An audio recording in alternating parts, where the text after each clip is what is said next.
In a previous video, we did an interactive animated icon for analytics, and in this one, we're gonna create one for content. We're gonna closely follow that video, and we're gonna copy the structure and design and the concept of this icon. So if you want to see how that was done, check the link in the description. And now let's get started with creating an icon for content. I'm going to use an instance of this icon and then detach the instance so that we can edit the thing. We're going to rename this analytics to content, and this makes it really easy because we can build on what we've already created.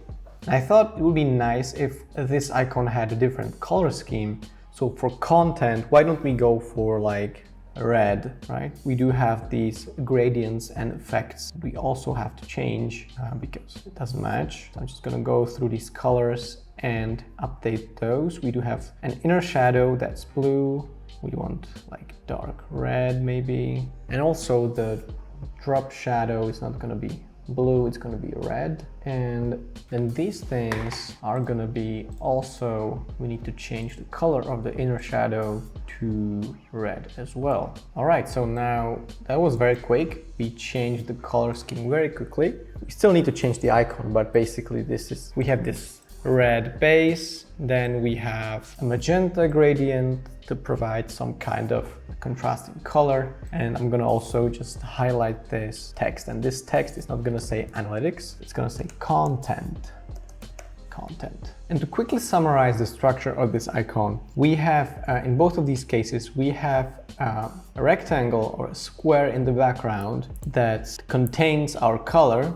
Then we have this square on top that has rounded corners. It has a white background with a white radial gradient, and it's got the background blur filter or effect applied. On top of which there are white rectangles that are rounded, and that's kind of the whole structure of the icon. It's very simple, and in terms of animation, in terms of these different states, we're going to create that here as well. So as I said, if you want to see how the basic structure of this icon is built, go and watch this video on the analytics icon. And the icon for content is going to be based on a polygon, on a triangle. So I'm using the polygon tool. I'm going to rotate this white, and we can now easily copy these effects, select them, copy and paste. You can see that it applies this visual effect, nice visual effect to this. But just for the sake of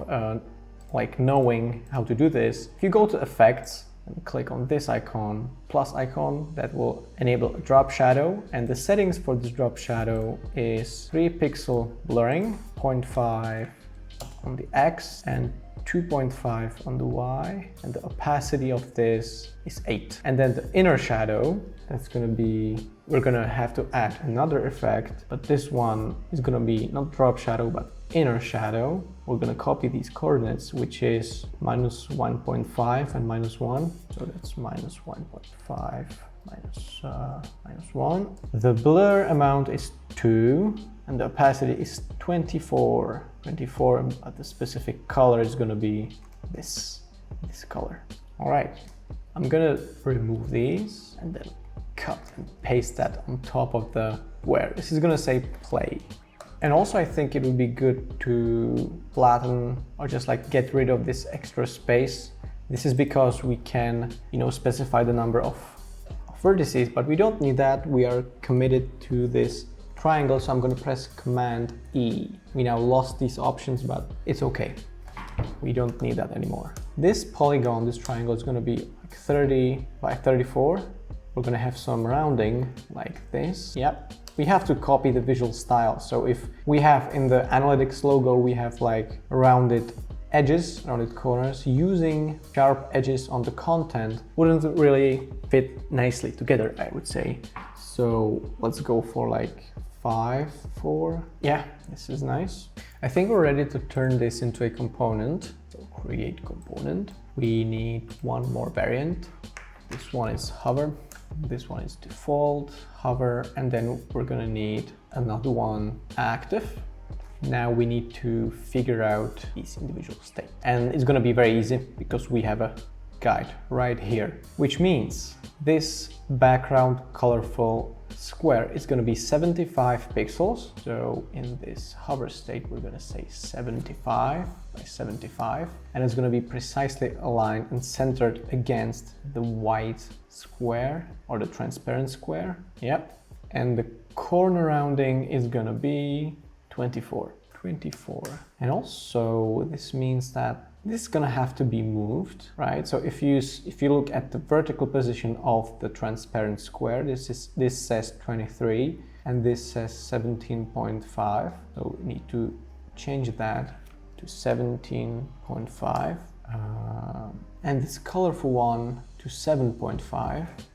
7.5, yep, and also this with a couple pixels up, yeah. So this is now copying the default and the hover state of the analytics icon. And finally, we need to create this state. Again, change the position to 17.5 on the y-axis, and on the x-axis, it's gonna stay the same. This little triangle gonna be 28, and then this colorful square is going to go all the way up to the edges. So we're just going to extend that to the full width of the whole element, which is in this case 262.5.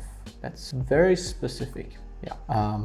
Okay, and the rounding is going to be 45, so that's going to be like completely rounded. Since we have the 90 pixel height and the 45 pixel corner rounding radius, means that it's going to be completely rounded, right? Because the radius kind of this amount, and you have that twice, so that makes up 90. Yeah, we're going to have to also move this closer to this icon. 17.5, I think we could do that. All right, and now we also should adjust the distance from the right edge, you know, this kind of space. So we have 35 here, and we should have the same here. We currently have 48, and we're gonna decrease that by 13 pixels. So 1, 2, 3, and then 10. And also that means the whole container frame. Whoops, no, not like this. Yeah, this is not gonna scale. Not gonna scale as well. Basically, all of these elements, their contents are not gonna be scaled. They're all gonna be constrained to the left and top. Now we can do this. Awesome. So it's gonna have not 262.5, but 250 on the width. So 250, just to maintain consistency. And also the distance from the icon is 55, but that should be the same. Should probably move this closer then. Right. And as you can see in these variants, these first two, which is inactive and hover, we don't have this, we don't see the copy. So I'm going to select these two and then set the opacity to 0. All right, and now the only thing that's left is setting up the interaction. So we're going to go to prototype, and then from default, it's going to go to hover, and it's going to be while hovering, of course. It's going to take 200 milliseconds. Smart animate, very important. It's going to be smart animate, 200 milliseconds, and also ease in and out, I believe. Yeah, ease in and out. And then from here, it's going to go to active. It's going to be on click. Yep, on click, ease in and out, 200 milliseconds. Awesome. And then from this state, we'll go back to the initial state, and it's going to be mouse leave. Also ease in and out. Also smart animate, also 200 milliseconds. Yeah, so now this should precisely copy the interaction we set up for the analytics one. And that's desirable. And now let's see if this works, if this is consistent, if this works the way we want to. We're gonna go to assets, and then we choose content. Actually, before we do that, one final thing. When you hover over the analytics, you can see that these little bars, they change sizes, right? So we want to do something similar here, but I don't think it's necessarily good to change the sizes of the triangle. So maybe we just want to do something like, I don't know, move it up a few pixels, maybe maybe rotate that. All this feels very weird, so I'm just gonna go for the size increase like this, very subtle. Yeah, it's gonna change sizes to this. Let's see then. Let's see how this looks now. Awesome, so you can see that since we followed this icon closely, this now looks and feels very consistent. That's awesome. I'm gonna select frame and then launch the prototype. All right, this is looking good. We hover, click, and then we leave. Hover, click, leave. In reality, the interaction is faster because my computer cannot handle the smooth animations while recording a screen, probably, so that's why. But this looks good. We do have a consistent visual language among these two icons, so you can see that acts similar, the interaction is identical.